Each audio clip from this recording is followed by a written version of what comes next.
আমি আর আমার শাশুড়ি একই সাথে গর্ভবতী হয়েছি। আর এই বিষয়টা আমাদের জন্য খুব একটা সুখের ছিল না। অনেক কষ্টে তখন আমরা সময় পার করেছি। আমাদের বিয়ে হয়েছে ১ বছর। এই ১ বছরের মাথায় আমি বেবি কনসিভ করি। বিয়ের পরে আমার স্বামী, শ্বশুর-শাশুড়ি আমাকে খুব ভালোবাসতো। সবার ভালোবাসায় আমার বিবাহিত জীবন খুব সুখেই পার হচ্ছিল। যাই হোক, আমার শাশুড়ি আমাকে খুব আদর যত্ন করত। আমি তখন ৪ মাসের প্রেগনেন্ট। শাশুড়ি মা প্রায় এসেই আমার পেটে হাত দিয়ে তার অনাগত নাতি কিংবা নাতনির সাথে কথা বলতো। তার এরকম পাগলামি দেখে আমি তাকে মাঝে মাঝে জিজ্ঞেস করতাম, আপনি ওকে খুব ভালোবাসেন তাই না মা? সে বলতেন, হ্যাঁ বৌমা, ও আমার প্রথম নাতি। আর আমি আমার নাতি নাতনিকে ভালোবাসবো না, এটা কোনো কথা? যাই হোক, এভাবেই আমার দিন যাচ্ছিল। এরই মাঝে হঠাৎ করে একদিন আমার শাশুড়ি অসুস্থ হয়ে পড়ে। তখন তাকে নিয়ে আমি একাই হসপিটালে যাই। ডাক্তার তাকে বিভিন্ন পরীক্ষা নিরীক্ষা করে জানায় সে মা হতে চলেছে। এই কথাটা শুনে আমার মাথার উপর যেন আকাশটা ভেঙে পড়লো। এখন কি হবে? লোকে কি বলবে? যাই হোক, শাশুড়ি মাকে নিয়ে বাড়িতে গেলাম। শাশুড়ি মা তখন ভীষণ কান্না করছিল। ভেবেছিলাম এই কথাটা জানার পরে শ্বশুর বাড়িতে সবাই খুশি হবে, কারণ আমার স্বামী তার বাবা মায়ের একমাত্র সন্তান। শাশুড়ি মা দ্বিতীয়বার সন্তান নেওয়ার অনেক চেষ্টা করেছিল, অনেক ডাক্তার দেখিয়েছে, কিন্তু তার আর কোনো বাচ্চা কাচ্চা হয়নি।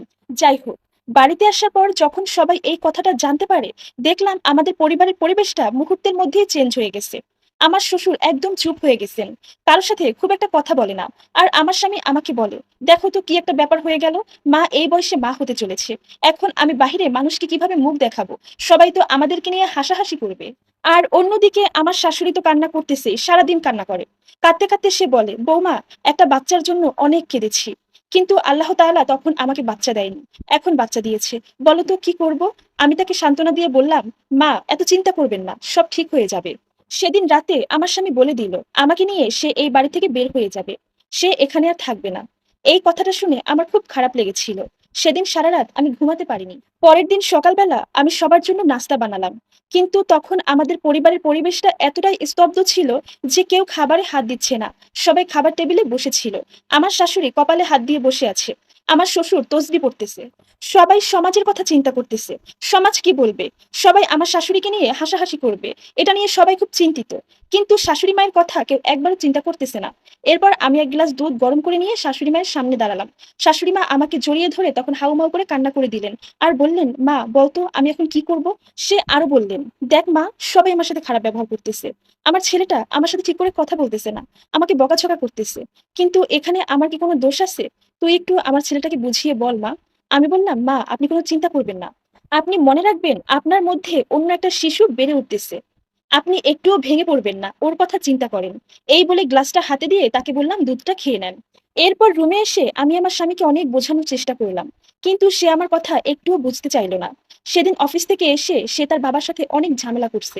সে তার বাবাকে বলল, বাবা আপনি মাকে বলেন এই বাচ্চাটাকে নষ্ট করে দিতে, নয়তো আমি কিন্তু এই পৃথিবী ছেড়ে চলে যাব, আমি আপনাদের সাথে আর থাকবো না। তার এই কথাগুলো শাশুড়ি মায়ের কান পর্যন্ত পৌঁছে গেল।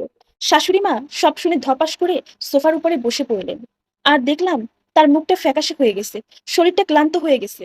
শাশুড়ি মায়ের এমন অবস্থা দেখে আমার খুব ভয় লাগছিল। এরপর সে তার পেটের উপরে হাত দিয়ে চিৎকার করে উঠল। বাড়ির সব লোক তখন এক জায়গায় হলো। এরপর আমি, আমার স্বামী আর শ্বশুর মিলে তাকে নিয়ে হসপিটালে যাওয়ার উদ্দেশ্যে রওনা করলাম। আমার স্বামী এখন শুধুমাত্র তার মাকে নিয়ে চিন্তা করতেছে, তার আর কোনো রাগ নেই। এরপর ডাক্তার আমার শাশুড়ির বিভিন্ন পরীক্ষা নিরীক্ষা করছিল। তখন সেই রুমের বাইরে দাঁড়িয়ে আমার স্বামী পায়চারি করতেছিল আর কান্না করতেছিল। বারবার সে বলতে লাগলো, আমার মা বাঁচবে তো? আর আমি তো মাকে অনেক কটু কথা বলে ফেলেছি, মা যদি আমাকে ক্ষমা না করে আমার কি হবে? সে তার মায়ের কথা ভেবে অনেক কান্নাকাটি করতেছিল। তখন আমি তাকে সান্ত্বনা দিয়ে বললাম, তুমি চিন্তা করো না, দেখবে সব ঠিক হয়ে যাবে। এর কিছুক্ষণ পর ডাক্তার সেই রুম থেকে বেরিয়ে এলেন এবং বললেন, আপনার শাশুড়ির প্রেগন্যান্সির খবর সম্পূর্ণই ভুয়া। সেদিন তার রিপোর্টে ভুল এসেছে। আসলে আপনার শাশুড়ির পেটে টিউমার হয়েছে, যার কারণে তার পেটে প্রচন্ড ব্যথা থাকে, আর সে এরকম দুর্বল হয়ে যাচ্ছে।